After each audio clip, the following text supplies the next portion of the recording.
매일 매일 새로운 날을 주시네. 사랑의 왕 우리를 다스리시네. 날마다 우리 안에 계신 주님 기억해. Hey! 높으신 주를 찬양해. 그 크신 주를 경배해. 우리 주님 오셨네. 모두 나와 큰 소리로 찬양하라. 천사들과 다 함께 주 경배하라. 모든 백성 온 마음 다해 기뻐하라. 구세주가 오셨네. 예레미야 7장 21절부터 28절까지 말씀. 만군의 여호와 이스라엘의 하나님께서 이와 같이 말씀하시되 너희 희생 제물과 번제물의 고기를 아울러 먹으라. 사실은 내가 너희 조상들을 애굽 땅에서 인도하여 낸 날에 번제나 희생에 대하여 말하지 아니하며 명령하지 아니하고 오직 내가 이것을 그들에게 명령하여 이르기를 너희는 내 목소리를 들으라. 그리하면 나는 너희 하나님이 되겠고 너희는 내 백성이 되리라. 너희는 내가 명령한 모든 길로 걸어가라. 그리하면 복을 받으리라 하였으나 그들이 순종하지 아니하며 귀를 기울이지도 아니하고 자신들의 악한 마음의 꾀와 완악한 대로 행하여 그 등을 내게로 돌리고 그 얼굴을 행하지 아니하였으며 너희 조상들이 애굽 땅에서 나온 날부터 오늘까지 내가 내 종 선지자들을 너희에게 보내되 끊임없이 보내었으나 너희가 나에게 순종하지 아니하며 귀를 기울이지 아니하고 목을 굳게 하여 너희 조상들보다 악을 더 행하였느니라. 내가 그들에게 이 모든 말을 할지라도 그들이 너에게 순종하지 아니할 것이요 내가 그들을 불러도 그들이 내게 대답하지 아니하리니 너는 그들에게 말하기를 너희는 너희 하나님 여호와의 목소리를 순종하지 아니하며 교훈을 받지 아니하는 민족이라. 진실이 없어져 너희 입에서 끊어졌다 할지니라. 아멘. 예레미야 7장 21절부터 28절까지 말씀을 우리 같이 읽어보았습니다. 하나님이 여기 성경에 보면 출애굽기, 레위기, 민수기, 신명기, 모세오경의 창세기 빼놓고 출애굽기, 레위기, 민수기, 신명기에 보면 다 뭐가 나와요? 하나님 앞에 제물을 드리라고, 희생 제물 드리라고, 예배 잘 드리라고 그렇게 나오잖아요. 그죠?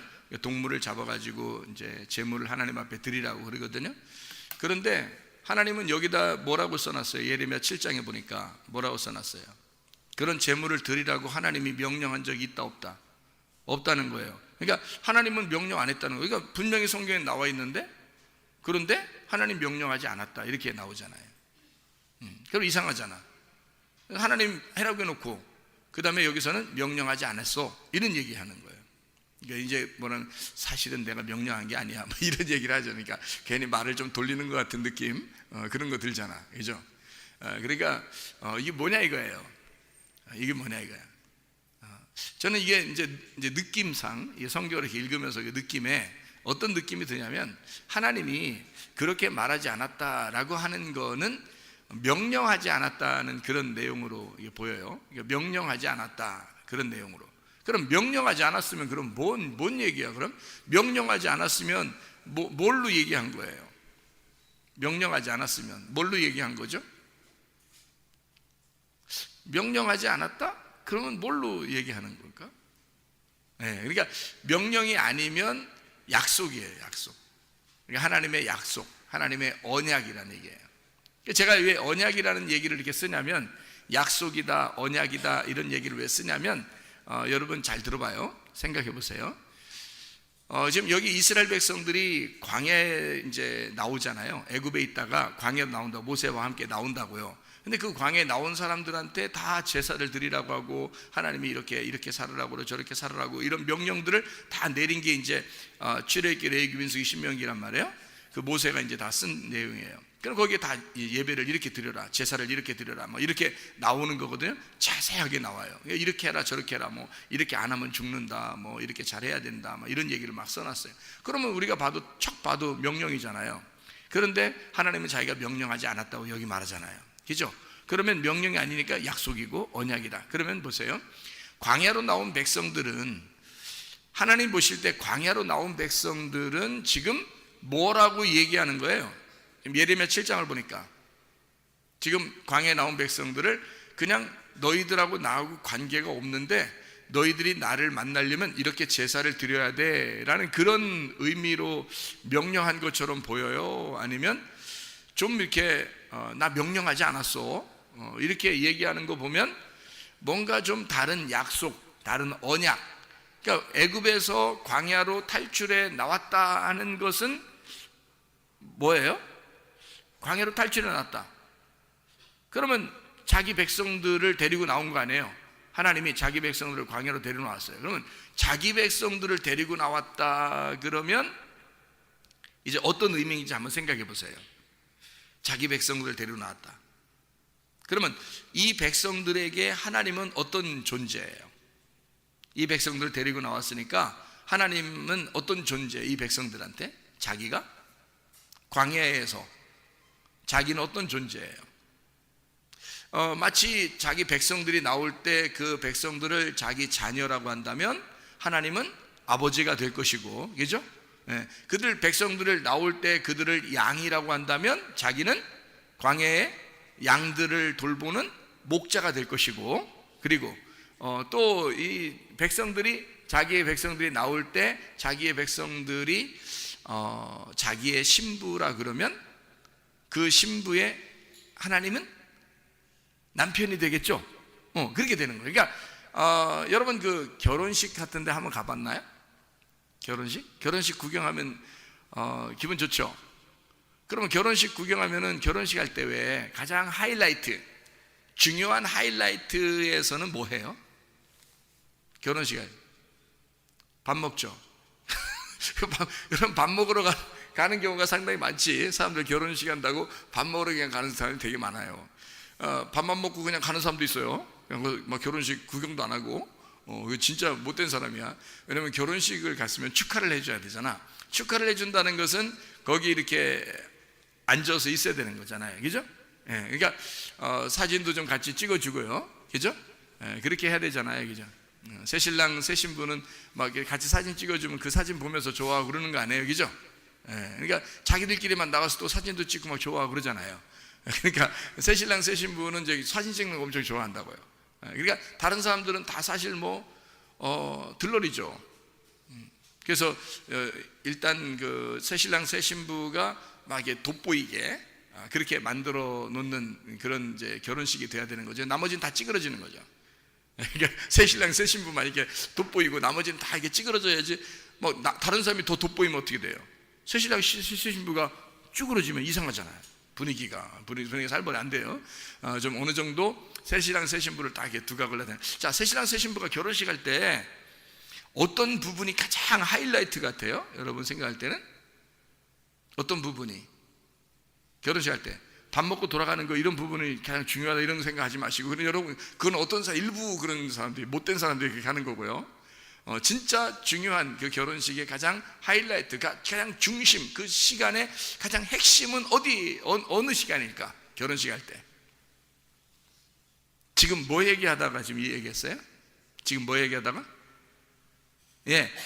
하나님은 이 백성들에게 명령하지 아니하고 언약을 맺었다, 약속을 맺었다, 이런 얘기하다가 지금 이 얘기하는 거죠. 결혼 얘기. 그러면 결혼에서 가장 하이라이트는 뭘까? 어떤 시간? 무슨 시간? 언약하는 시간이에요. 둘이 약속하는 시간. 그것 때문에 결혼식 하는 거야. 밥 먹으려고 결혼식 하는 게 아니고. 사람들 밥 먹이고 보내려고 이렇게 결혼식 하는 게 아니에요. 결혼식은 둘이 서약을 하는 거예요. 둘이 서약하려고 결혼식 하는 거야. 여러분 아시겠죠? 서약하려고 결혼식 하는 거야. 그러니까 둘이 결혼식 할 때 말이에요. 결혼식 할 때 서약을 하는데, 자, 남편은 신랑 누구누구는 신부 누구누구를 맞이하여 정말 사랑하겠습니까? 이렇게 물어봐요. 자, 이걸 물어보고 여기서 이제 얘기를 하죠. 대답하죠. 네, 사랑하겠습니다. 이렇게 하잖아요. 그죠? 그러면 신부 누구누구는 신랑 누구누구한테 순종하며 잘 이렇게 따르고 그러겠습니까? 그러면 네, 잘하겠습니다. 이렇게 얘기하잖아요. 그죠? 그래서 이거를 갖다 주례자가 물어볼 때 신랑 누구누구는 신부 이런 것한테 이렇게 사랑해야 돼 이렇게 명령하는 거 있어요? 그걸 못 들어봤죠? 신부 누구누구는 신랑 누구한테 복종해 이런 얘기 들어봤어요? 못 들어봤어요? 잘 못 들어봤죠? 네, 그런 얘기 하는 게 아니란 말이에요. 서로 서약이라는 건요, 자기의 스스로 약속을 하는 거예요. 스스로 약속을 하는 거를 서약, 언약, 그러니까 서로 쌍방간에 약속하는 시간이란 말이에요. 결혼식이라는 게 가장 중요한 시간이 뭐냐면 서로가 약속하는 거예요. 그 시간이에요. 약속하는 시간이란 말이에요. 명령하는 시간이 아니죠. 네, 신랑이 신부한테 명령하는 시간이 아니란 말이에요. 신부가 신랑한테 명령하는 시간이 아니에요. 무슨 시간이에요? 결혼식은 예, 약속하는 시간이에요. 그러면 자, 결혼이라고 하는 건 전혀 모르는 사람이 결혼해요? 둘이 진짜 잘 아는 사람끼리 결혼해요? 여러분, 잘 아는 사람들끼리 결혼하죠? 그러면 잘 아는 사람들끼리니까 막 모르는 사람인데 막 데려다 놓고 막 명령하고 막 결혼식 할 때 그렇게 하는 사람 못 봤잖아요. 잘 아는 사람이니까 둘이 서로가 스스로 자기의 약속을 서약을 하는 시간을 갖는단 말이에요. 그죠? 그게 결혼 서약이라는 거예요. 결혼 서약, 결혼 언약이라 그래요. 결혼 약속이라 해요. 어떤 사람들끼리 결혼해요? 잘 아는 사람들끼리. 모르는 사람하고 결혼하는 게 아니란 말이에요. 오늘 초면입니다 이러면서 신랑 신부가 서로 인사하면 맞절, 네, 오늘 초면입니다 이러면서 결혼식 한 사람 없잖아요. 그러니까 미리 먼저 만나고 그래도 이렇게 서로 얘기도 해보고 이렇게 결혼하는 거 아니에요. 그러니까 서로 아는 사람들끼리 결혼하는 거야. 그러니까 서로 명령하는 게 아니라 약속을 하는 거예요. 그날 우리가 이렇게 살아야 되겠습니다. 이렇게 해야 되겠어요. 서로가 당신이 나한테 이렇게 해주면 난또 이렇게 하겠고 당신도 이렇게 하고, 그러니까 서로가 나는 이렇게 할게요 약속하고 저쪽도 나는 이렇게 할게요 서로 약속. 그렇게 하시겠습니까? 물어보죠. 주례자가 물어보죠. 이렇게 하시겠습니까? 그러면 네 그렇게 막 대답만 하고 신혼여행 갔다 와서는 이제 그다음부터 자기 맘대로 살고 막 그런 사람이 얼마나 많은지 몰라요. 약속을 깨버리는 겁니다. 그죠? 약속을 깨버려요. 그래서 제가 우리 교회 다니는 그 신랑들한테는 제가 물어봐요. 한 번씩. 남자들한테는 결혼하면 한 번도 화 안 낼 수 있겠습니까? 이렇게 물어봐요. 그게 저보다 어리니까 어린 청년들한테 이렇게 물어봐요. 결혼하게 되면 한 번도 짜증 안 내고 화 안 낼 자신 있느냐? 이렇게 물어봐요. 그러면 결혼해라. 만약에 화 날 것 같다 그러면 결혼하지 마라. 결혼을 한 번도 화내지 않을 자신이 있다 그러면 결혼해라. 이 얘기를 제가 총각들한테 꼭 물어보거든요. 잘 물어보는 거죠, 그죠? 그게 얼마나 중요한 얘기야. 그것만 잘 지켜도 여자들이 얼마나 행복하겠어요, 그죠?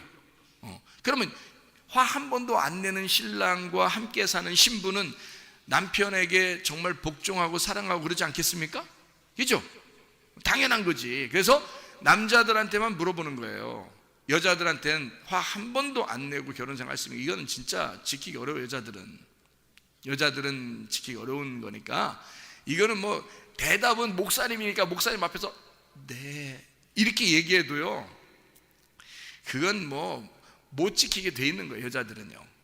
여자들을 정말 내가 비하해서 하는 얘기인데요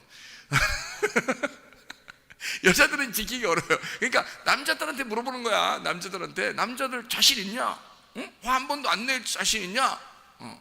그러니까 목사님도 화 한 번 안 내고 내가 사니까 그러면 너희들도 화 안 내고 살 자신 있으면 결혼해라. 그렇지 않으면 결혼하지 마라. 이렇게 자신 있게 얘기를 한단 말이에요. 그러니까 그런 이제 마음을 가지고 결혼해야 된다. 자, 보세요. 결혼하게 되면 결혼하는 서약이 가장 중요한데 그 서약에서 명령을 하느냐 아니면 약속을 하느냐. 결혼 명령이라고 그래요. 결혼 서약이라고 그래요. 예, 결혼 서약이라고 그러죠. 결혼 명령이라고 쓴 데는 없더라고. 주례자가 이렇게 결혼서 이렇게 주거든요. 이렇게 써가지고 사인해주고 이제 주는데 그게 이렇게 거기 보면은 결혼 명령 이렇게 쓴 데가 없더라고요. 다 결혼 서약이라고 썼어요. 결혼 언약 이런 걸로 써 있어요. 그러니까 약속이죠, 그죠? 서로가 약속을 하는 거예요. 나는 이렇게 살겠습니다, 나는 이렇게 살겠습니다 하고 약속을 하는 거거든요. 그게 얼마나 좋은지 몰라요. 자, 그러면 성경에서 제사를 드려라, 희생 제물을 드려라 라고 얘기하는 것은 하나님의 명령일까 서약일까? 예, 약속이라는 거죠. 그런 면에서 약속이라는 거예요, 제가 얘기하는 거는. 그러니까 애굽에서 이스라엘 백성들을 끌어낼 때, 일단 광야로 데리고 나왔을 때 하나님은 이스라엘 백성들을 뭐라고 여기냐면 양들을 데리고 나왔다, 자기 양들을 데리고 나왔다 이렇게 생각하고요, 자기 자녀들을 데리고 나왔다 이렇게 생각도 하고요, 자기 아내를 데리고 나왔다, 자기 신부를 데리고 나왔다 이렇게 생각한단 말이에요. 신부 데리고 오면 하나님이 신랑인 거고, 자녀들 데리고 나면 하나님이 아버지가 되신다는 거고, 양들을 데리고 나왔다 그러면 하나님이 목자가 되신다는 얘기입니다. 그러면 광야에서 자, 누가 책임진다는 얘기예요? 자녀들은 아버지가 책임진다는 얘기고, 신부는 신랑이 책임진다는 얘기고, 그죠? 양들은 목자가 책임진다는 얘기야. 그러니까 양들한테 뭐라 그러냐면, 양들한테 야, 니네 말이야 광야로 나오면 이렇게 해야 돼. 목자가 아무리 명령해도 말이에요, 양들이 못 알아들어요. 양들이 못 알아들어. 못 알아들어. 그래서 그냥 목자 혼자 약속을 하는 거예요. 그냥 양들하고 같이 목자 혼자 약속을 하는 거야. 자녀들한테도 마찬가지야. 뭐 어린 애들한테 어른 아버지 엄마가 뭔 명령을 내려요? 약속을 하는 거죠. 그냥 아빠 엄마가 널 책임질 거야 이러면서 약속하고 이렇게 해줄게, 그런 게 하는 거죠. 신부한테 신부가 뭘 알아서? 신부가 뭘 알아, 여러분? 응? 여자가 이렇게 하면 이제 비하가 되는 거예요. 그러니까 여자에게 뭘 진짜 몰라서 그런 게 아니라, 남자가 내가 여자를 책임져야지 그런 마음을 가지고 약속을 하는 거예요. 그게 이제 신랑의 약속이라는 거죠. 그러니까 명령이 아니라 약속이다. 다시 말하면 광야에 나온 백성들을 명령으로 생활하라고 하지 않고 언약으로, 결혼 서약으로 너희들 이렇게 약속하며 우리 서로 사랑하면서 살지 않겠냐 하면서 데리고 나온 거지, 명령이 아니었다 이런 얘기를 지금 하고 있는 거예요. 사랑해서 약속하는 거야 이런 말이에요. 그러니까 명령하는 게 아니고, 나는 너희들 이거 안 하면 너희들 죽일 거야, 막 패버릴 거야, 막 이런 명령이 아니고, 나는 너희들 정말 사랑하니까 광야에 나온 너희들과 함께 서로 약속하는 거야. 내가 너무 사랑하니까 서로 약속하자. 이건 결혼 관계야, 결혼 관계. 그래서 너희들 일단 데리고 나오면 내 백성으로 데리고 나온 거야, 내 아내로 데리고 나온 거야, 내 자녀로 데리고 나온 거야. 그러니까 결혼이야. 그러니까 이건 서로의 언약이고 약속인 거지. 무슨 말인지 알겠죠? 자, 명령이 아니고 약속입니다. 그러니까 하나님은 여기 성경에 나와 있는 모든 것들이 사실은 알고 보면 하나님은 명령한 것이 아니라, 하나님은 나를 사랑해서 주신 약속들이 구약의 말씀이라는 거예요. 그러니까 구약의 말씀 어떻게 보면 막 무섭잖아요. 막 이렇게, 아니면 막 패 죽일 거야, 막 이런 얘기 막 써있고 막 이러잖아요. 무섭잖아요. 근데 알고 보면 하나님이 사실 우리를 막 미워서, 너 잘못하면 미워할 거야, 너 내 말 안 들으면 패버릴 거야, 막 이런 의도가 아니란 말이에요. 너와 내가 서로 사랑하는데 서로의 책임을, 사랑이라는 건 쾌락이 아니라 사랑이라는 건 서로의 책임이라는 게 있잖아. 그러니까 우리가 서로 책임을 지자는 그런 얘기고, 서로 통제하고 서로 질책하고 서로 다스리는 그런 다스림 속에, 통치 아래에 있는 것, 그런 약속을 서로가 하자, 그런 말씀들이란 말입니다. 자, 이해가 되겠죠? 그러니까 한마디로 말하면 하나님이 우리를 섬겨주겠다. 자, 왜? 우리가 못하니까. 우리가 할 수 있는 게 아니란 말이에요. 자, 우리가 하나님을 섬길 수 있겠어요? 못해요. 하나님이 다 하신 거야. 그래서 하나님이 너희들 못하니까 내가 내 아들을 보낼 거야, 이 땅에. 그래서 내 아들을 보내서 내 아들이 나에게 100% 순종할 수 있도록 만들어 줄 거야. 그리고 그 100% 순종한 아들을 너희들은 따라오기만 하면 돼. 그 양을 따라오면 돼. 첫 번째 양이니까, 이 어린 양 첫 번째 양을 따라오면 돼. 예수님을 따라가면 돼. 너희들은 예수님이 그렇게 순종하면서 갈 테니까 너희들은 뒤에서 쭉, 양들은 쭉 앞에 있는 우두머리 양을 쭉 따라오면 된다. 그런 얘기죠. 그러니까 예수님이 십자가 지고 가셨으니까 너희들도 너희 십자가를 지고 쭉 따라오면 돼. 그냥 순종은 누가 할 거니까? 예수님이 할 거니까. 예수님이 하나님 아버지에게 100% 순종을 하시고 성공하실 거니까.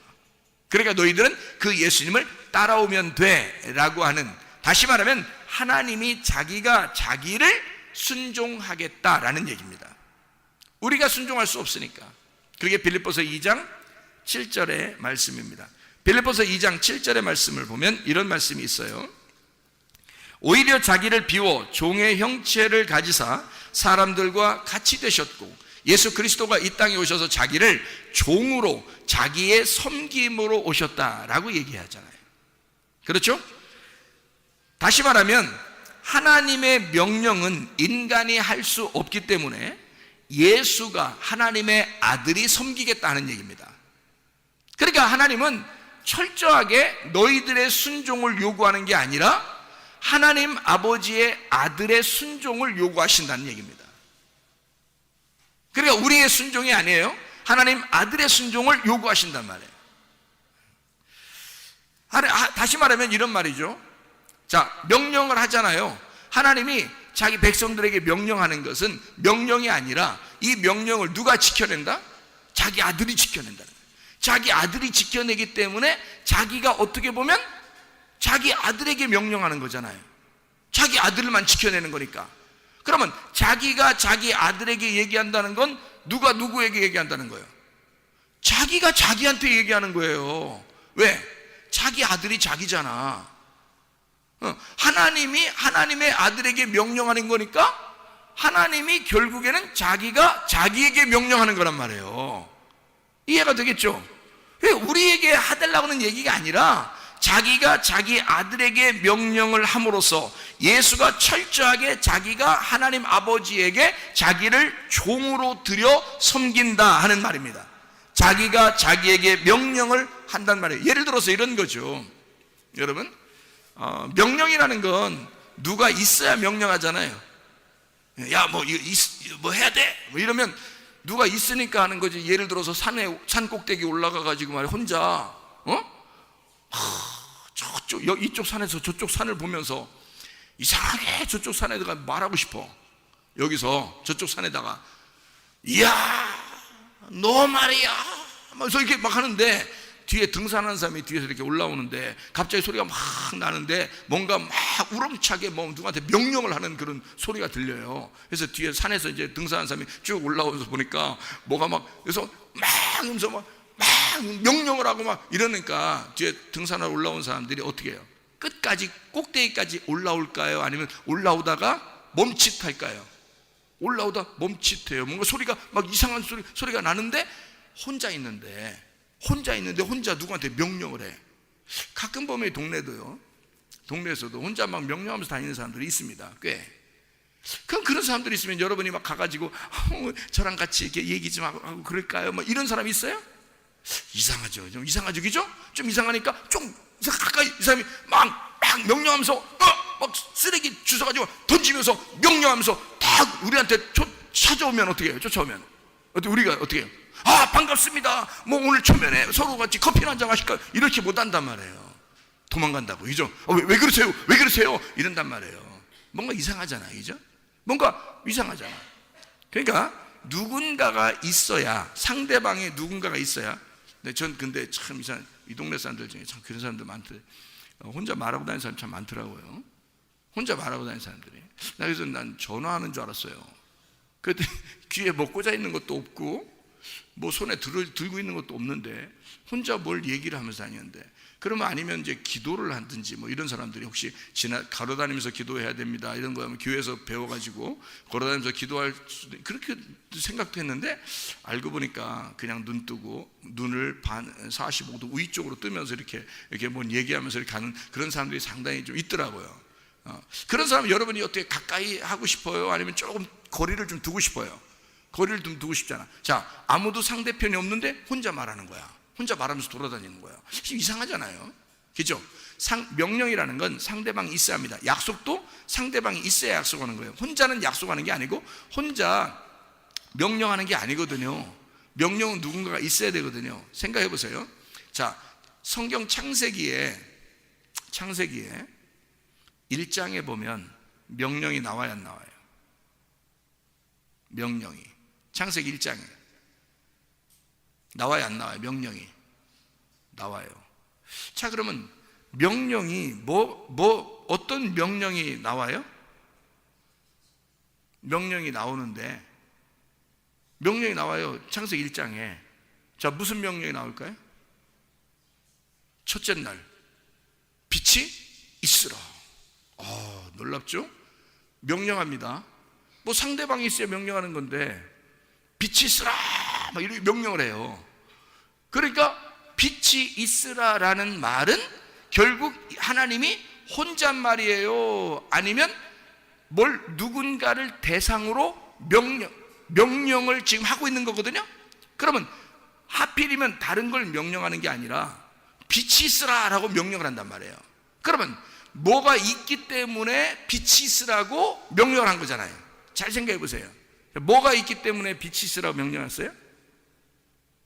창세기 1장 2절에 어둠이 있기 때문에 창세기 1장 3절에 빛이 있으라고 명령한 거라는 거지. 그러니까 누구한테 명령한 거예요? 누구한테? 무슨 대상이 있으니까 명령을 한 거 아니야. 그러니까 지금 누구한테 명령을 한 거야? 하나님은 빛이 있으라 그랬으니까. 누가 있으니까 얘기한 거잖아. 아무도 없는데 혼자 얘기하면 이상하다 했잖아. 누가 있으니까 얘기했잖아. 누구한테? 어둠이 있으니까. 어둠한테 빛이 있으라고 그런 거야. 그러면 어둠한테 왜 빛이 있으라고 그러는 거야? 하나님이 자기가 나는 빛이야, 너희들은 어둠인데 나는 빛이야. 그러면 아무도 사람이 없는데 그냥 어둠이라는 땅에 어둠에다가 그냥 빛이 있으라 그러는 거예요. 그 말은 무슨 말이냐면 거기 아무도 없는데 혼자 명령한 거야. 누구한테 명령한 거예요? 누구한테? 자기가 자기 아들한테 명령하는 거야. 그래서 요한복음 1장에 하나님의 아들이 빛으로 오셨다 그러는 거예요. 그러니까 자기가, 아버지가 아들한테 너 비다 있어라 이 말이야. 자, 너는 생명이 되어라 이 말이죠. 너 빛이 있어라. 빛을 주어서 어둠에게 이 빛이 나가서 살게 해라 그 말이에요. 그러니까 아버지가 자기 아들에게 명령하는 거예요. 한마디로 말하면 자기가 자기에게 명령한단 말이에요. 헛소리 하는 게 아니고요. 진짜 빛이 있으니까. 아무도 없는데 그냥 눈 45도 위에 뜨고서 그냥 걸어가면서 혼자 말하는 사람은 아무것도 안 생기는데 그냥 얘기하는 거잖아. 근데 빛이 있으라니까 진짜 빛이 있었잖아. 이거는 진짜 있는 거란 말이에요. 그러니까 이거는 헛소리가 아니라고. 자기가 자기 아들에게 명령하는, 자기가 자기에게 명령하는 거란 말이에요. 자기가 모든 것을 내가 살리겠다, 내가 빛을 주겠다, 내가 생명을 주겠다, 내가 생명을 줘서 살게 하겠다. 한마디로 말하면 어둠이 있는 곳에 내가 나에게 명령함으로 어둠을 내가 살려주겠다, 어둠을 내가 섬겨주겠다 하고 명령하신다는 거란 말입니다. 자, 다른 사람에게 얘기한 게 아니고 자기가 자기에게 명령하는 거라고. 왜? 어둠을 살려줘야 하니까. 그게 빛이 나가야 살려지니까. 자, 무슨 말인지 알겠죠? 사람들이 행하라는 얘기가 아니란 말이에요. 사람들에게 명령하는 게 아니고 자기가 자기에게 명령하는 것이다. 한마디로 말하면 자기가 자기를 섬기는 것이다 이거야. 하나님의 아들이 하나님 아버지를 섬기듯이. 그러니까 보세요. 자, 아들에게 아버지가 얘기했어요. 그러면 그 아들이 분명히 아버지 말을 순종하고 따를 것이라고 인정하기 때문에 얘기했다. 그러면 서로가 어떤 관계가 있다는 거예요? 서로가 신뢰 관계가 있다는 얘기야. 믿는다는 얘기야. 나는 아들을 믿어. 내가 말하면 이렇게 할 거를 내가 믿어. 그러면 아들이 분명히 이렇게 할 거야. 그러면 명령하죠. 그러면 서로 약속을 하죠. 그러니까 서로가 서로에게 약속의 관계가 되면 서로가 믿는 거란 말이에요. 서로 신뢰가 되는 거란 말이에요. 이런 믿음의 관계가 서로에게 믿음이 필요한데 이 믿음은 언제 생기는 거야? 어떻게 할 때 생긴다고 그래요? 믿음이 어떻게 할 때 생기는 거예요? 말씀을 들을 때 믿음이 생긴대요. 그러면 여러분을 하나님이 믿을 때 하나님이 여러분을 하나님을 신뢰하려면 여러분이 하나님을 신뢰하고 하나님이 여러분을 신뢰하려면 어떻게 하면 신뢰가 되겠어요? 말씀을 들으면 신뢰가 된다는 거지. 말씀을 들으면 믿음이 생긴다는 거죠. 그러니까 사람들은 말씀을 안 들으면서 나 하나님 믿어요, 이건 안 된다는 얘기예요. 그건 눈 45도로 뜨고 그냥 혼자 말한다는 똑같아요. 상대방이 있어야 되잖아. 서로의 신뢰관계, 서로의 약속이라는 건 상대방이 있어야, 신랑은 신부가 있어야 되고 신부는 신랑이 있어야 서로 약속, 결혼에 서약을 하는 거죠. 혼자 서약하는 게 없잖아요. 그럼 혼자 무슨 결혼이야? 결혼식 하는데 신부가 나타나질 않았어요. 그래도 신랑이 제가 바빠서 그러는데요, 그냥 빨리 결혼 끝냅시다. 신부가 안 왔는데 신랑이 그래요? 신부 안 왔는데 신부가 와가지고, 아니 신랑이 안 왔는데 신부가 와가지고 우리 그냥 저 바쁜데요, 그냥 결혼 빨리 하고 끝나죠 뭐, 이렇게 할 수 있겠냐고요.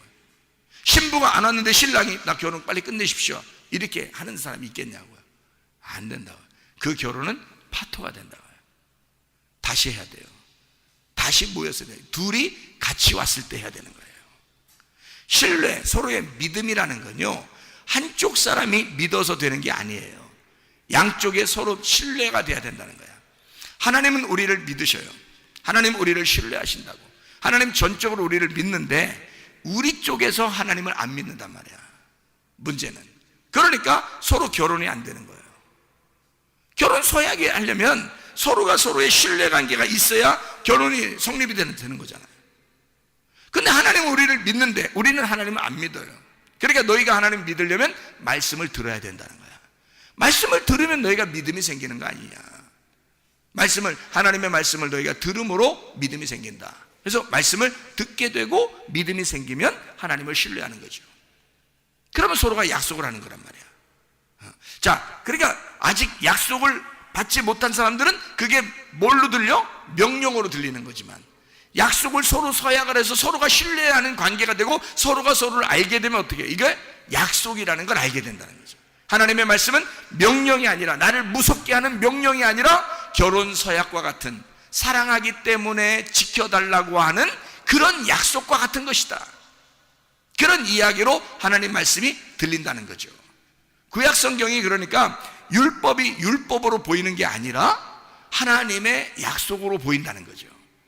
우리와 어떤 사랑의 관계로서의 그런 약속으로 보인다 하는 얘기입니다. 자, 누가 지키기 때문에?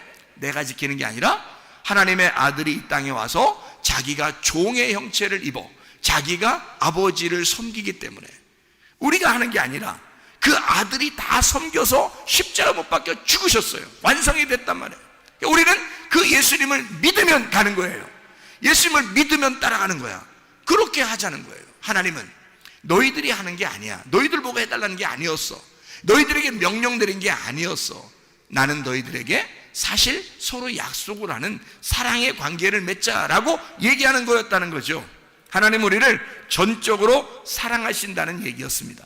자, 출애굽기 20장에 보면 여러분 10계명이 나오죠. 10계명. 그러면 10계명 전체가 다 어떤 얘기예요? 10계명이 10계명에서 뭐 1계명, 2계명, 3계명, 4계명, 5계명, 6계명 막 이렇게 쭉 있잖아요. 그럼 거기에 보면 살인하지 마라, 뭐 도둑질하지 마라, 뭐 이런 음란하지 마라, 뭐 이런 게 있잖아요. 그죠? 간음하지 마라, 뭐 이런 게 있는데, 살인하지 마라, 도둑질하지 마라, 간음하지 마라, 뭐 이런 얘기 했어요. 그러면 그게 우리한테 명령을 내린 거예요? 아니면은 서로 약속을 하자는 얘기예요? 약속을 하자는 얘기예요. 우리가 서로 사랑하려면 서로의 신뢰의 관계가 돼야 되는데, 그런 신뢰의 관계에서 서로가 약속을 하자는 얘기야. 무슨 말인지 알겠죠? 자기가 누구한테 약속하자는 얘기예요. 명령하는 거예요. 10계명이라고 하면 우리한테? 아니라니까요. 자기가 누구한테 약속하는 거야? 명령하는 거다? 아버지가 아들에게 명령하는 거다. 그 아들이 누구예요? 예수님. 그러니까 하나님은 하나님 자신에게 명령하는 거예요. 그게 너 이렇게 해. 살인하지 마. 누가 누구한테 명령하는 거예요? 하나님이 그 아들 예수에게, 하나님이 자기가 자기에게. 자, 무슨 말이에요? 왜 그렇게 말해요? 자기가 자기를 다짐하는 거란 말이에요. 자, 우리에게 그렇게 안 하면 너 패 죽일 거야, 이런 어떤 의미가 아니라, 하나님이 잘 생각해 보세요, 여러분. 자기가 자기한테 명령을 함으로써 자기가 다짐하는 거잖아요. 잘 생각해 보세요. 그러면 우리가 지키는 거다, 하나님 아들이 지키는 거다? 하나님 아들이 지키는 거다. 그러니까 여러분, 이 세상 사람들이 하나님의 아들도 안 됐는데 다 지킬 수 있을까요? 이렇게? 못 지키죠. 근데 여러분, 교회에 나와서 하나님 말씀 듣고 하나님의 자녀가 됐어요. 하나님의 아들이 됐어요. 그러면 이거 지키라고 안 해도 지키죠. 그런 거 말 안 해도 지킨단 말이에요. 이건 뭐 너무 쉬운 거야. 그냥 하나님의 아들의 삶을 살게 되면 당연히 지키는 거란 말이에요. 당연한 얘기란 말이에요. 그죠? 그러니까 이것이 명령이 아니라 하나님의 아들이 되면 뭐가 되는 거예요? 약속이 되고 서약이 되고 사랑이 되는 거란 말이에요. 아버지가 아버지의 아들과 함께 명령했던 그 약속했던 그 내용이 우리에게는 사랑으로 들린단 말이에요. 누가 이행했기 때문에? 그 아들 예수가 다 이행했으니까, 그 아들 예수가 다 실천했으니까 우리는 너무 사랑스러운 거야, 그 아들 예수가. 그러니까 예수를 너무 사랑하니까 그 아들 예수를 나의 신랑으로 받아들이는 거야. 그러면 그 아들 예수 신랑을 너무 사랑하잖아, 우리가. 그러니까 너무 사랑하니까 그냥 어떻게든지 잘해주고 싶은 거예요. 그죠? 그게 사랑이란 말이에요. 사랑하면 뭐든지 해주고 싶으잖아요. 명령하는 게 아니죠. 야, 너 교회 열심히 다녀. 그리고 열심히 헌신하고, 기도회 열심히 해. 뭐 예배 이렇게 드려. 제사는 이렇게 드려야 된다. 그렇게 안 되죠. 그런 얘기가 아니죠. 사랑하게 되면, 사랑하는 관계가 되면 그냥 사랑하고 싶은 거예요. 더 해주고 싶은 거예요. 그죠? 그런 관계로 바뀌겠죠. 하나님의 아들이 되면요. 그 아들 예수 그리스도만 잘 받아들이면 그런 관계로 변하는 거죠. 다시 말하면 살인하지 마라. 하나님은 사랑이니까. 그러면 뭐 어떻게 살아란 얘기예요? 사랑으로 살아란 얘기죠. 사랑으로 하나님이 살겠으니까 너희들도 사랑하며 살아라. 그 말 아니에요? 그죠? 하나님이 자기가 나는 사랑하며 살 거야. 그런 결심이잖아요. 서로 결혼하면서 약속하면서 그런 얘기야. 너 살인하지 마. 너 사랑해야 돼. 이 말이 아니라 난 너 사랑하며 살 거야. 난 내 결심한다. 나 살인 안 해. 살인하지 마. 살인하지 마. 나 사랑하며 살 거야. 너도 날 사랑하면서 살아. 얼마나 좋은 얘기예요. 내가 너 사랑할 거야. 살인하지 마. 사랑할 거야. 자, 그런 얘기죠. 자기가 모든 것을 하겠다고 하는 다짐이란 말이에요. 약속. 자기가 섬겨주겠다. 명령이 아니라 잘 섬겨주겠다. 요한복음 2장에 보면 가나의 혼인잔치가 나옵니다. 거기에 막 물이 포도주로 변했습니다. 포도주가 다 떨어지니까 물이 포도주로 변해요. 예수님이 어떤 마음으로 그걸 다 해줬을까요? 혼인잔치인데 포도주가 떨어지니까 너무 삭막하잖아. 그러니까 예수님이 어떤 마음으로, 하나님의 어떤 마음을 가지고 있으니까 물이 포도주로 변하게 해서 그 잔치를 흥을 돋고 왔나요? 하나님의 사랑의 마음이 예수님을 감동했다는 말입니다. 그죠? 그러니까 거기에서는 뭐 율법이 어떠네, 뭐 법은 어떠네, 이건 이렇게 하네 저렇게 하네 이런 거 다 따지지 않고 예수님이 나는 너희들이 사랑해. 나는 너희를 사랑하러 왔어. 모든 이 세상의 율법은 내가 지킬 거야. 그리고 내가 그 율법 안에서 죽을 거야. 그러니까 나는 너희를 사랑하기만 하면 돼. 너희들도 내 피를 마시고 내 살을 먹음으로써 서로 잔치가 끊어지지 않고 서로 사랑했으면 좋겠어. 그래서 물이 피가 되게 해서 물이 포도주가 되게 해서 막 잔치하게 하는 거예요. 끝까지. 가나의 혼인잔치죠. 하나님의 사랑을 그냥 보여주는 거예요. 요모 4장의 사마리아 여자한테 뭐예요? 아랫물을 들어온 여자한테 내가 우유물을 주고 싶어. 네가 내가 누군 줄 알았다면 위에 있는 생수를 달라고 했을 거야. 예수님이 뭘 주고 싶은 거예요? 진짜 물 주고 싶어서 그런 거예요. 진짜 사랑을 주고 싶어 그런 거예요. 하나님 아버지의 사랑을 깨닫게 해주고 싶은 거 아니에요. 그죠? 하나님 아버지의 사랑을 너 나한테 구해야 된다, 물 좀 구해야 된다, 뭐 이런. 아니 여자가 안 구할까 봐 막 구하라고 그러는 거예요? 여자가 안 구할까 봐? 예수님이 먼저 물어보잖아요. 네가 내가 누군 줄 알았다면 나한테 물 좀 달라고 했을 건데 하면서 왜 괜히 그 말해요? 왜 괜히 그 말해? 물 주고 싶으니까 그런 거예요. 위에 있는 생수를 주고 싶으니까 그런 거예요. 그 말은 지금 자기가 온 목적이 뭐야? 사랑하고 싶은 거야. 하나님의 사랑을 가지고 온 거야. 그래서 자기는 사랑하는 거예요. 너 매일마다 물 들어오지? 난 널 정말 사랑하는데 내가 주는 물을 마시고 살았으면 좋겠는데. 사랑하는 거예요. 다른 조건이 없어. 그냥 사랑하는 거야. 그게 주님의 마음이란 말이에요. 다른 뭐 어떤 명령, 너 이렇게 해야 돼, 저렇게 해야 돼, 뭐 그러면 내가 사랑해 줄 거야, 뭐 그러면 천국 가, 뭐 이런 얘기가 아니잖아요. 다른 거 안 해도 돼. 네가 나만 알면 되는데, 내가 누군지 알면. 근데 그거 몰라도 나는 너한테 사실 사랑을 주러 왔어. 그 말이잖아요. 누가 물어봤어요? 예수님한테? 안 물어봤어요. 예수님이 괜히 가가지고 물 좀 줘 그러잖아요. 여자가 먼저 안 물어봤어요. 예수님이 먼저 물어봤어요. 물 좀 줘라. 당신이 누군데 너한테 물 달라고 그래요? 부끄럽게.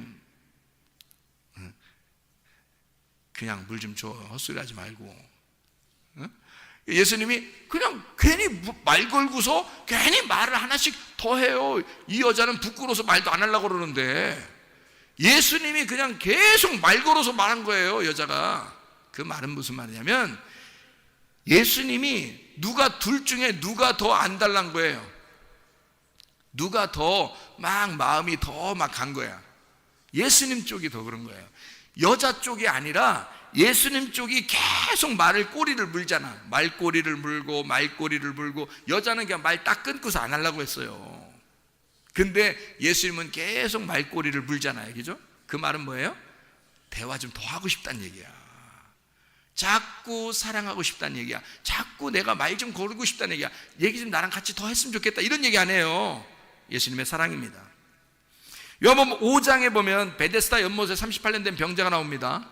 그 사람을 치료하는데 어떤 율법적인 거나 뭐 어떤 조건이나 뭐 이 사람, 야 너는 뭐 죄 졌으니까 죄를 갖다 다 용서 빌고 회개하고 무릎 꿇고 3시간씩 기도하고 이렇게 하고 나한테 와라, 이런 얘기 안 하잖아요. 예수님이 그냥 지나가다가 38년 된 병자 그 사람을 콕 집어서 낫게 한단 말이에요. 그냥 낫게 해요. 아무 조건이 없었다는 얘기죠. 그죠?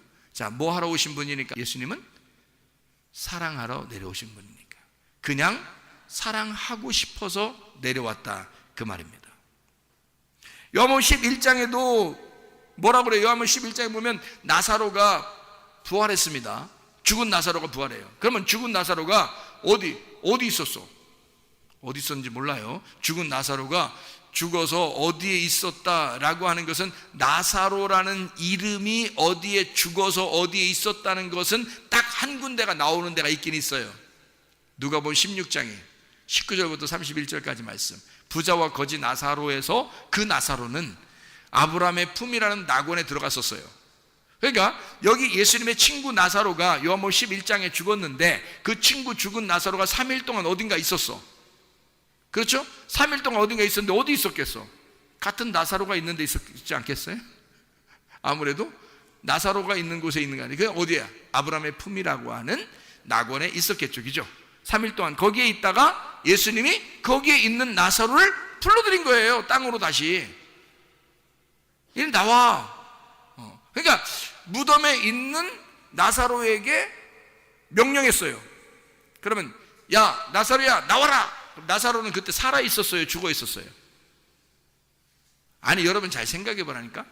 나사로가 무덤 안에 지금 죽어 있었어? 살아 있었어요? 죽어 있었는데 죽어 있는 사람한테 예수님이 나사로야 나와라 그러면, 지금 죽어 있는데 죽어 있는 사람한테 나사로야 그러면 어떻게 벌써, 그럼 나사로야 하면 이제 뭐 혼이 막 다시 들어오고 막 살아나고 막 이렇게 막 다시 막 생명이 막 들어와서 막 뭐 한참 이렇게 막 움직이고 막 이렇게 막 이게 막 이게 탁탁탁 벌떡벌떡 이렇게 하다가 이제 이렇게 있다가 강시처럼 이렇게 일어났을 수도 있어요. 왜냐면 꼭 묶여 있으니까 이렇게 일어났을 수 있단 말이야. 에? 나사로야 하니까 이렇게 했다가 나사로야? 나 부르는 거 아니야? 이렇게. 그러면 일단 살아있는 나사로를 부른 거예요? 죽어있는 나사로를 부른 거예요? 죽어있는 나사로를 부른 거예요. 죽어있는 자가, 죽어있는 자 시체를 어디에 있어? 딴 데 있는데 죽어있는 시체한테 얘기했다는 말은 이상하잖아요. 자, 상대방이 있어야 명령을 할 거 아니에요. 상대방이 있어야 명령할 거 아니야. 그러면 예수님이 나사로야 살아나라 했을 때 그러면 누구한테 말한 거예요? 죽어있는 나사로인데 지금 없어요. 혼이 떠나가 있어서 딴 데로, 여기는 지금 없단 말이야. 근데 없는데 거기다가 그냥 막 얘기한 거예요. 그러면 예수님이 이상한 분이야? 이상하죠?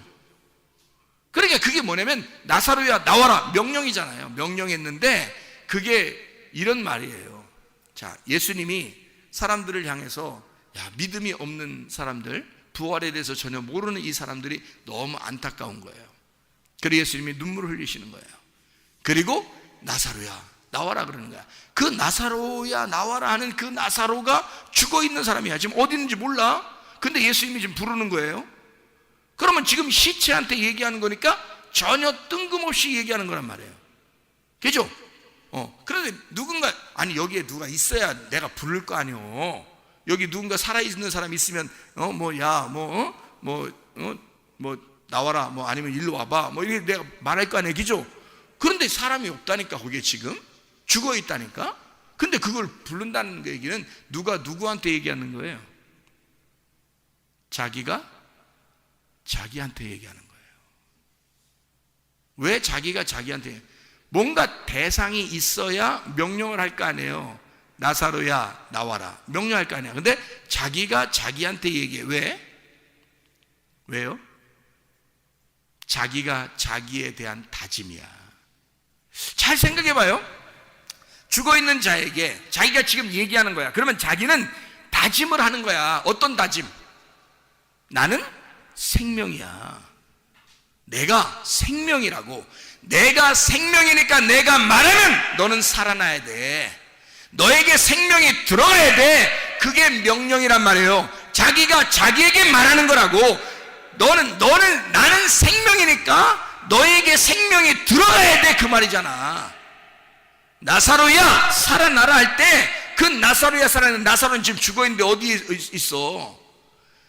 그러니까 여기에 있는 것처럼 내가 생명이니까 너는 죽은 게 아니야, 이 말이잖아. 이해가 되겠어요? 내가 생명이니까 생명 안에서는 죽은 자가 없어.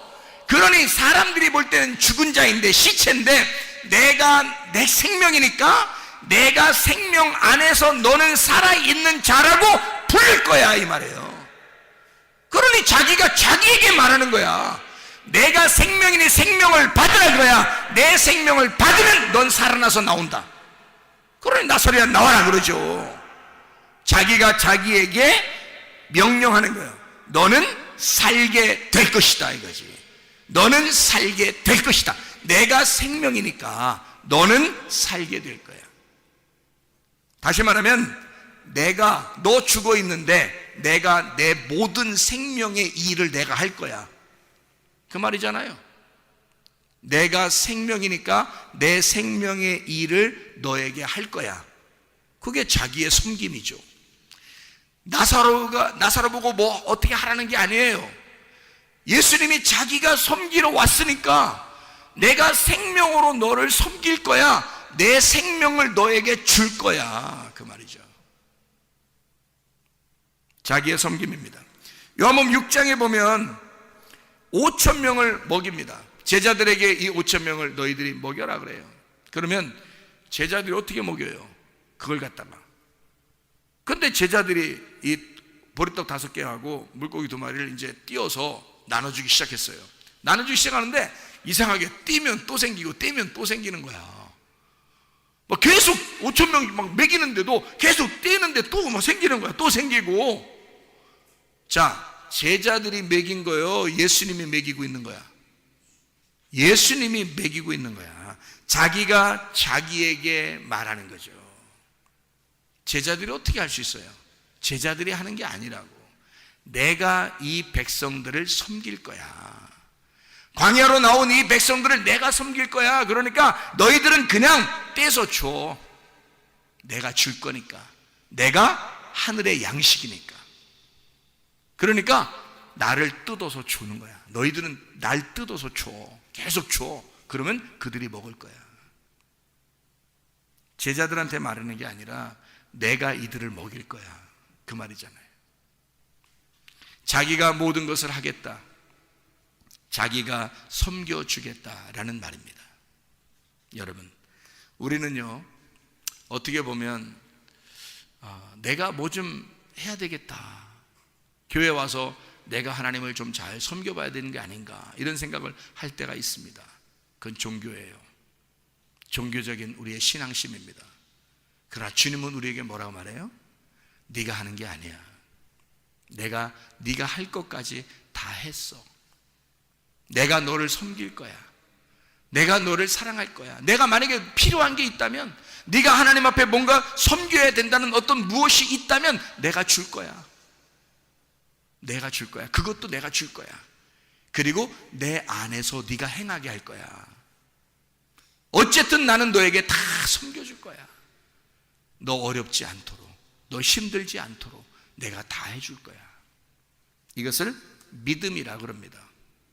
로마서 10장 9절 10절에 보니까 너희가 마음으로 믿어 의에 이르고 입으로 시인하여 구원을 받는다 라고 되어 있습니다. 마음으로 믿어라, 그러면 의에 이르고 입으로 시인하게 되면 구원을 받을 것이다. 믿는다, 피스티오라는 단어입니다. 믿는다. 요한복음 3장 16절에서도 그렇죠. 하나님이 세상을 이처럼 사랑하사 독생자를 주셨으니 인자를 믿는 자마다 멸망치 않고 영생을 얻게 하려 하심이라. 너 믿어라. 너는 믿기만 하면 된다. 로마서 1장 17절 보니까 의인은 믿음으로 말미암아 살게 될 것이다. 믿음, 피스티스라는 믿음으로 살게 될 것이다. 너 믿음 안에 있으면 된다. 믿기만 해라. 자, 믿음이 우리를 살게 합니다. 다시 말하면 예수 그리스도를 믿으면 예수가 그 안에서 자기가 행하시고 자기가 일하신다는 얘기예요. 자기가 섬기신다는 얘기예요. 다시 말하면 내가 뭘 해서가 아니야. 내가 치료할 수도 없고 내가 회복시킬 수도 없고 내가 사랑해 주는 게 아니야. 하나님은 우리를 사랑하고 싶어하고 하나님이 우리를 회복시키고 싶어하고 하나님이 우리를 치료하고 싶어하고 하나님이 우리를 구원하고 싶어하는 거예요. 하나님이 자기의 생수를 우리에게 주고 싶어하는 거예요. 하나님이 우리를 살려주고 싶은 거예요. 하나님이 우리를 사랑하고 싶은 거예요. 하나님이 섬기고 싶은 거예요. 하나님 자기가 더 안 달라서 우리를 사랑하고 싶은 거예요. 우리가 하는 게 아니라 하나님의 섬김이 있는 것, 이게 믿음이라는 것입니다. 종교는 내가 하나님을 섬기는 거지만 믿음은 하나님이 나를 섬기는 것이다, 이 말입니다. 여러분의 병도 다 치료받을 줄로 믿습니다. 여러분 모든 환경도 다 회복되게 될 줄로 믿습니다. 왜냐하면 하나님께 맡겨, 그러면 하나님께서 다 섬겨주시기 때문입니다. 우리 한번 기도하겠습니다. 기도할 때 우리 하나님 아버지, 하나님의 섬기심으로 내가 믿음을 가지고 승리하며 생활하게 도와주시옵소서. 하나님이 하나님과의 나와의 약속, 그 서약, 결혼의 서약, 그 사랑의 서약을 통하여 주님과 내가 서로의 신뢰관계, 믿음으로 살아가게. 하나님, 우리는 주님을 믿습니다. 나를 섬겨주신 하나님을 믿습니다. 하나님, 나를 치료해 주십시오. 나를 사랑해 주십시오. 나를 회복시켜 주십시오. 우리 한번 기도합니다.